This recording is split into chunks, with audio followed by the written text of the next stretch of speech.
Pero claro, al presentar al Conde de Jimeno como un pionero de esta ficción que ya vemos que se desarrolló en el siglo XX, olvidé completamente y me acordé al recitarles, al contarles el pasaje, olvidé completamente que esto estaba en Rabelais y antes que en Rabelais, claro, naturalmente en Luciano y en los modelos de Luciano, lamentablemente perdidos. Al contárselo, caí. Debería haber dicho que el Conde de Jimeno tiene un ilustre precedente, aunque sea mucho más fantástico y menos científico, a pesar de que se trata, como he dicho, de un médico. Él prefirió un oficio intelectual más libre, y que era la medicina. Lo leo tal cual, leo la traducción de los versionadores que he dicho. Teresa Suero y José María Claramunda. De cómo Pantagruel cubrió con su lengua todo un ejército y de lo que el autor vio dentro de su boca. Cuando Pantagruel entró con todos los suyos en las tierras de los Dipsodas, todo el mundo se alegró. Se rendían enseguida y por su propia voluntad le entregaban las llaves de todas las ciudades a las que iba, excepto los almirodas, que quisieron combatir con él y respondieron a sus heraldos que no se rendirían más que con buenas condiciones. —¿Cómo? —exclamó Pantagruel. —¿Quieren mejores condiciones que el jarro en una mano y el vaso en la otra? Vamos, vamos a entrar a saco. Entonces se pusieron todos en línea de batalla dispuestos a atacar. Pero en el camino, al pasar por una gran llanura, fueron sorprendidos por una copiosísima lluvia, con lo que comenzaron a temblar y a apretarse unos contra otros. Pantagruel, al verlo, les envió a decir por medio de los capitanes que no era nada, y que él veía por encima de las nubes que sólo se trataba de un pequeño rocío, pero que de todos modos se pusieran en orden, que él los cubriría. Entonces se colocaron en orden y muy apretados, y Pantagruel, sacando la lengua solamente a medias, los cubrió como una gallina a sus polluelos. Mientras tanto, yo, que os cuento estas cosas tan ciertas, estaba escondido debajo de una hoja de bardana que no era menos larga que el arco del puente de Motrible, pero cuando los vi tan bien cubiertos, me acerqué a ellos para refugiarme allí, lo que no pude hacer porque eran muchos. Recordé al refrán, no hay bien ni mal que 100 años dure, y entonces me encaramé lo mejor que pude y anduve 2 buenas leguas sobre su lengua hasta entrar en su boca.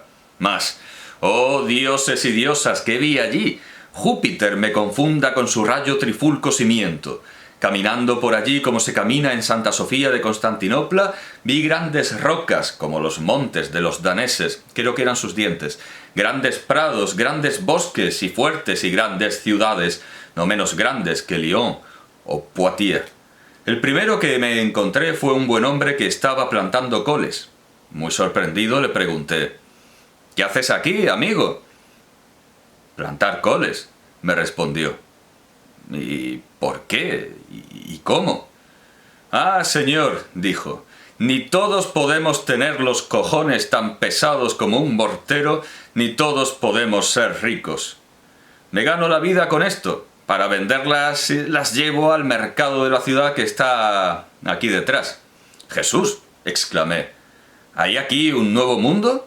—Ciertamente —dijo él—, aunque no es nuevo, pero se dice que fuera de aquí hay una tierra nueva en donde tienen sol y luna y hacen buenos negocios, pero esta es más antigua.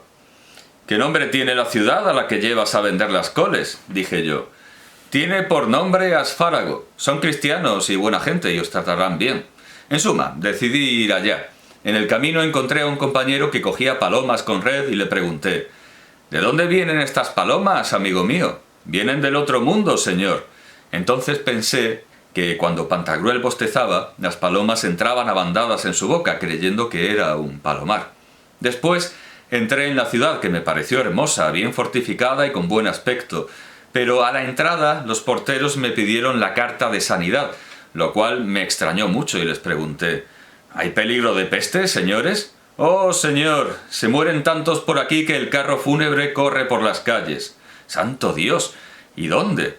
A lo que me respondieron que en Faringes y en Laringes, que son 2 grandes ciudades como Rouen y Nantes, ricas y de mucho tráfico. Y la causa de la peste había sido una hedionda e infecta exhalación que había salido poco antes de los abismos. De ella murieron en 8 días más de 2.260.016 personas. Entonces pensé, calculé y encontré que aquello había sido un infecto eructo surgido del estómago de Pantagruel cuando éste comió tantas morcillas como hemos dicho antes. Partiendo de allí, pasé por entre las rocas que eran sus dientes e incluso me subí a uno de ellos. Encontré allí los más bellos lugares del mundo. Grandes juegos de pelota, hermosas galerías, bellas praderas, muchas viñas e infinidad de villas a la moda italiana, por los campos llenos de delicias. Me quedé allí 4 meses y nunca me di mejor vida. Como digo, esto es imposible reducirlo a la triste y férrea lógica de la imagen al lado de la volatilidad inmensa de la palabra en esta obra. Por lo tanto, creo que se comprenderá muy bien por qué no soy partidario de más ilustraciones de Pantagruel, de Gargantúa y de Pantagruel, que las apócrifas de los sueños de los látigos de Pantagruel, que están tan alejados de la literalidad como las pinturas de Rabelais de la lógica cotidiana. Bien, la obra ha hablado por sí misma y yo creo que después de esto habrá interesados en leerla, especialmente si se trata de un descubrimiento. Y ahora quiero ir a... Bueno, claro, la podrán leer en español al menos hasta los 2 primeros libros. Yo no sé si está ya traducida toda al español, porque, ya lo digo, hay desinterés por Rabelais en España. No sé si se habrá traducido. En todo caso, quien vaya a leerla en francés tiene, y es la edición que yo tengo y que recomiendo, y que además tiene esta imagen de Rabelais, que por cierto casa mal con otras posteriores que lo pintaban como un fraile obeso y gordo, porque confunden al autor con su obra, al escritor con el personaje, aunque él, ya hemos visto, da ese guiño cervantino, pero claro, Cervantes no es el primer autor que entra en su obra, como el Capitán Cautivo, en realidad, en el primer volumen, y luego ya la segunda es una fiesta metaliteraria. En España, ya lo he dicho muchas veces, Diego de San Pedro se comunica, se cartea con el protagonista de su obra, y es algo antiguo, pero claro, creemos que, bueno, y naturalmente esos juegos metaliterarios también están en El tirante el blanco, que es una obra que también participa de la caballería paródica al estilo de Pulci. Bueno, esta es la obra que yo recomiendo, los 5 libros, Gargantúa, Pantagruel, el 3er libro, el 4.º libro y el 5.º libro, en la Pochothèque, en la bolsilloteca de la editorial Le Livre de Poche, que no es una colección, es que se llama así la editorial. Y aquí están los 5 libros con una cronología, una bibliografía, unas notas y una edición verdaderamente remarcable y destacable, porque es una especie de edición bilingüe que tiene en un lado el texto original de Rabelais, y en esta página, aquí está el texto original. En la página más fácil de ver y que cuesta más para la publicidad está la obra de Rabelais.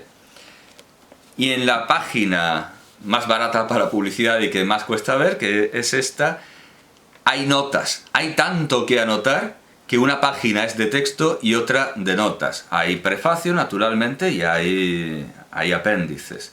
Y es para mí la edición más actual, más recomendable. Naturalmente se hace eco de las investigaciones de Screech, que aparece citado mucho, a quien he presentado como autor al margen por su ensayo que recopila lo que ha aprendido de Rabelais y de Erasmo. Y esta es la mejor edición y más moderna, como digo. Este volumen que tengo es de... Bueno, es la edición crítica de Jean Seat, Gérard Defoe y Michel Simonin, con prefacio de Michel Simonin, y es de 1994. Y bueno, se han repartido los libros y ya digo, es la edición más... Bueno, aparte de ser la más recomendable, es de alguna manera también la más asequible. Yo creo que es más asequible incluso que la edición de los 5 libros en la colección cuarto de Gallimard, que no he visto, pero si alguien me puede comentar cómo es, pues se lo agradecería. Yo entiendo que tendrá muchas imágenes, que es algo propio de la colección cuarto de Gallimard, pero precisamente imágenes no es lo que busco en la obra de Rabelais, pero si alguien me dice cómo está, a lo mejor me acaba interesando. Sin embargo, quede claro que esta no es la obra completa de Rabelais. Estos son los 5 libros, protagonizados por Gargantúa, Pantagruel, Panurgo, Ponócrates, etc. Las obras completas de Rabelais son estas. Esto es una edición encuadernada por un particular, así que su forma exterior no dice nada. Es la edición de... Bueno, la voy a mostrar. Esto es, claro, es una manera particular de tener. François Rabelais. Todo lo que existe de sus obras: Gargantúa, Pantagruel, la Pantagruelina pronosticación, los almanaques, la Sciomaquia, es decir, la sombra del combate, el simulacro del combate, una fiesta, una especie de naumaquia mixta, una fiesta de sus protectores. Las cartas, opúsculos, varios, y la obra dudosa, piezas atribuidas a Rabelais. Todo ello añadido con bibliografía, notas, glosario, etc. por Louis Moulin. En París, los hermanos Garnier, no viene el año, pero los bibliófilos que entienden de esto me han explicado, vamos, he acudido a catálogos, y es de 1884. Esta es la edición de todo lo que queda de Rabelais y es de 1884. Naturalmente, la criba crítica más refinada ha sido la coordinada por Screech, que ha visto las distintas variantes. Cuando Rabelais tiene que censurarse, las variantes críticas textuales están no en la página inversa donde están las notas, sino en faja inferior al texto. Aquí están las variantes que quizá no estén tan cuidadas en 1884, pero caramba, aquí están todas las obras de Rabelais y más de lo que se ha dicho aquí, porque al principio hay una colectánea de documentos biográficos, están sus ruegos, sus solicitudes al Papa. Vamos a ver, aquí están, documentos biográficos, y hay una clave de alegorías, lo cual es algo muy arriesgado. Bueno, están los 5 libros, y al final de los 5 libros, que por cierto están con la botella del... A ver si la encuentro. Aparece la botella, aquí está. La botella dibujada, por cierto que Gustave Doré tiene una botella monumental y colosal, mucho más historiada que esta, pero bueno, esta es una botella más historiada que la de la edición de Le Livre de Poche, que simplemente es un caligrama, solo tiene la forma de la botella, pero no tiene la botella pintada. Y bueno, la botella de Doré es una monumentalidad barroquizante. Bueno, como digo, tiene... Aquí termina el 5.º libro, luego viene la pronosticación pantagruelina para el año perpetuo, bueno, la pantagruelina pronosticación para el año perpetuo, la Sciomaquia y festines hechos en Roma, extraídos de una copia de las cartas escritas a Monseñor el Cardenal de Guisa por el señor François Rabelais, y luego las cartas del maestro François Rabelais a Jean Boucher, de Boucher a Rabelais, 3 cartas escritas en Roma al maestro Antoine Hulot, al cardenal du Bellay, su protector, a Salignaco, a Manard, una epístola nuncupatoria de los aforismos de Hipócrates, otra epístola nuncupatoria de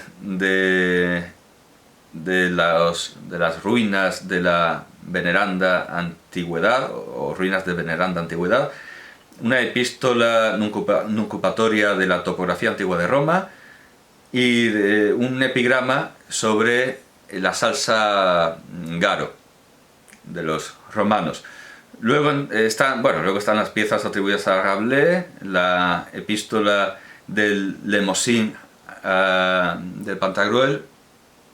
Bueno, claro, eso no es apócrifo, está en la obra, el personaje, el Lemosín que destrozaba la lengua francesa, pero aquí hay una carta de ese Lemosín que se tiene por apócrifa, la decena, la Crisma filosofal, el fragmento extraído del manuscrito del quinto libro, que efectivamente siempre se ha visto como rodeado de elementos apócrifos. Estas son las obras completas de Rabelais. Y aquí están las aventuras de Gargantúa y Pantagruel y todos sus amigos, pero no son las obras completas. No he visto una edición más moderna, o por lo menos más económica, porque me ha costado bastante poco, que la edición de 1884. Pero todo es ponerse a buscarlo y a editar, y de todas maneras yo confío en que las obras completas de Rabelais, incluyendo sus obras latinas, sus epístolas, claro, porque he traducido eso de epístola nuncupatoria, tanto lo que escribe al Papa como lo que escribe, está en latín, claro. Rabelais es un autor políglota que por supuesto se expresa en latín, como clérigo y médico y erudito que es, se expresa en un francés rebuscadísimo y cultísimo al mismo tiempo que vulgar y chocarrero, que es su gran mérito el mezclar lo enormemente culto y lo enormemente vulgar, y además conoce otras muchísimas lenguas, algo que demuestra en la presentación, en la aparición de Panurgo. Cuando aparece el personaje de Panurgo, reproduce un chiste, como otros muchos, solo que llevándolo al extremo, un chiste parecido a ese que contaba Eugenio, de un turista que se pierde por el campo y hay unos payeses que están allí y el turista intenta pedirles ayuda y les habla en francés, les habla en alemán, les habla en italiano, no lo entienden y al final se va cansado y derrotado y le dice el hijo al padre: tiene que ser muy bueno saber idiomas. Y le dice el padre: para lo que le ha valido a este, pues igualmente Panurgo se presenta hablando una infinidad de lenguas, entre las que está el euskera. Y es uno de los primeros testimonios literarios del euskera. Es importante para los estudios vascos, Rabelais. Bueno, tenía un conocimiento lingüístico enorme, como evidentemente demuestra su obra.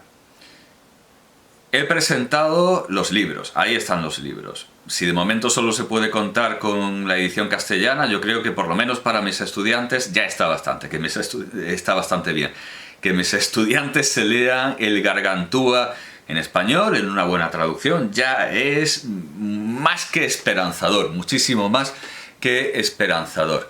Ahora quería hacer un pequeño recorrido por la presencia de Rabelais en España, por cómo hemos recibido en España a Rabelais.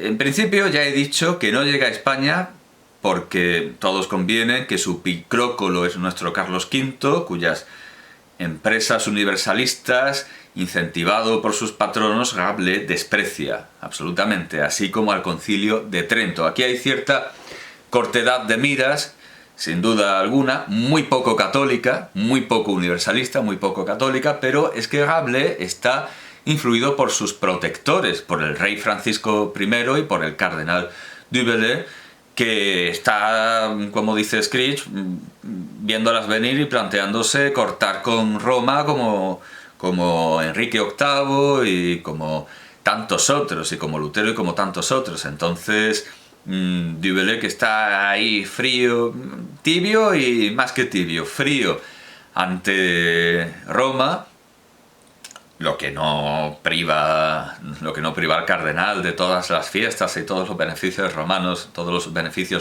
que pueda. Le pide a Rabelais que satirice, que ridiculice el concilio de Trento, y esto es una cortedad de miras tanto del rey Francisco I, naturalmente, como de Du Bellay, pero es que sin Francisco I y sin Du Bellay, sin su protección, Rabelais habría hecho humo en un mundo como el español, con una Inquisición como la española. Rabelais serían pavesas cruzando los cielos. Entonces es hasta cierto punto comprensible que incurra en el error de sus patronos, en esta sin duda alguna, cortedad de miras. Bueno, los autores españoles que han recibido a Rabelais han sido, que yo vea, de los importantes, de los notables. En primer lugar, Francisco Sánchez el Escéptico, pero esto no tiene nada de extraordinario, porque Francisco Sánchez el Escéptico tiene que irse a Francia precisamente por esa mayor libertad, y además no lo cita, viendo sus obras, no lo cita, que yo sepa, más que para una cuestión científica y muy de pasada. Así que Francisco Sánchez, vamos, Sanctius, Francisco Sánchez el Escéptico es, bueno, en fin, como digo, un español que muy tempranamente conoce su obra, pero nada sorprendente. Es Quevedo el que más atención debería robarnos, porque Quevedo sabe francés, admira a Rabelais, al que llama, bueno, entendemos que Rabelais, aunque también puede leerse Rabeles, ya sabemos que la ortografía, bueno, Rabeles o Rabelais, no sabemos si lo piensa desde el francés o desde el latín Rabelesius, que es como aparece en Francisco Sánchez, claro, Rabeles, pero como abreviatura de Rabelesius. Y admira a Montaigne, Quevedo admira a Montaigne, al que llama Montaña, el señor de Montaña, y los imita. Y también a El Bosco, como opinaban, yo creo que con indudable razón, a pesar de que algún contradictor muy acre hubo después, como opinaban Carl Justi y Marcelino Menéndez y Pelayo. Pudo ver sus pinturas desde niño en la corte de Felipe III, a la que pertenecía su madre, como no podían hacer la inmensa mayoría de sus detractores, salvo Pacheco. Pacheco sí, naturalmente. Pacheco se había visto realmente los cuadros del Bosco, pero en España los que hablaban mal del Bosco no lo habían visto nunca, era simplemente algo proverbial, los disparates del Bosco, pero ellos no lo habían visto porque no habían entrado en palacio, en ninguno de los palacios donde estaba su obra. En la obra de Quevedo solo se habla elogiosamente de Montaigne y ambiguamente de Rabelais y El Bosco, porque Quevedo se somete al juicio común de su tiempo, que en las materias de que se acusaba a Rabelais y a El Bosco podrían haber acabado en auto de fe. Esas acusaciones podrían haber acabado en auto de fe y en humo. En la visita y anatomía de la cabeza del cardenal Richelieu de 1635 hay una visita de Andrés Vesalio, un personaje real, como Cervantes, como el autor de los libros, que en realidad es Alcofribas, que es un anagrama de Rabelais. En la visita y anatomía de la cabeza del cardenal Richelieu, es una obra de 1635, hay una visita de Andrés Vesalio al interior de Richelieu, a la cabeza de Richelieu. Como en el Pantagruel, como hemos visto, se visita el interior de este gigante, del héroe epónimo de Pantagruel. Y en el cuarto libro se visita el interior de Quaresme-Prenant, toma Cuaresma o coge Cuaresma. Es el nombre parlante del personaje. Y dentro de esta imitación rabelesiana, porque lo que está haciendo Quevedo es una imitación rabelesiana de dos pasajes de un pasaje del Pantagruel y de un pasaje del cuarto libro, sobre todo del cuarto libro. Más del cuarto libro, que es una metáfora más extensa y más alegórica. Lo que está haciendo Quevedo es una imitación de Rabelais, y dentro de esta imitación rabelesiana se hallan las propias obras de Rabelais, convertidas en el desaforado breviario del cardenal. Vesalio las encuentra en la memoria del cardenal y están ahí anotadas y se ve que son las que frecuenta Richelieu. Y no es algo que sea una... parece ambiguo, claro, no es algo que sea una crítica contra Rabelais, sino que indica que Richelieu, en lugar de leer su breviario y dedicarse a las oraciones, lee las extravagancias y los excesos de estos gigantes. Quevedo es nuestro Rabelais, así como Menéndez y Pelayo decía que Quevedo es el Bosco es Quevedo, Van Aken es Quevedo y el Bosco es Quevedo, como ese quiasmo que recuerda al de Rudolf Hess a propósito de Hitler. Hitler es Alemania y Alemania es Hitler. Pues Menéndez y Pelayo está entusiasmado al repetir y coincidir en la misma idea con Carl Justi, al repetir que el Bosco es Quevedo y Quevedo es el Bosco. Aunque ya digo que hay quien... Yo estoy de acuerdo, al igual que estoy de acuerdo con decir que Quevedo es nuestro Rabelais. O lo habría sido de manera plena si no lo hubieran moderado y modelado las censuras y críticas derramadas por sus enemigos contra otra obra indudablemente rabelesiana, El cuento de cuentos de 1626, donde está tan claro a quién imita que hasta ellos, que hasta estos enemigos no especialmente brillantes se dan cuenta, estableciendo la comparación con Rabelais y de este con los cuentos de Boccaccio. Les falta hablar de los fabliaux franceses. Y repiten estos enemigos las calumnias que contra Rabelais había vertido su enemigo, el enemigo inveterado del médico, del sabio médico, el enemigo inveterado del sabio médico, que era Gabriel de Puy-Herbault, en su obra Theotimus. Es una censura de libros que no hay que leerse porque van contra Dios y bueno, calumnias que se repitieron por toda Europa, amplificadas por Juan Botero, por Giovanni Botero y Alessandro Campiglia. Allí se dice, en estas censuras, que sus obras, en el Theotimus, que es el prototipo de todas, el arquetipo y prototipo de todas, ahí en el Theotimus se dice que sus obras han favorecido a los herejes y se finge que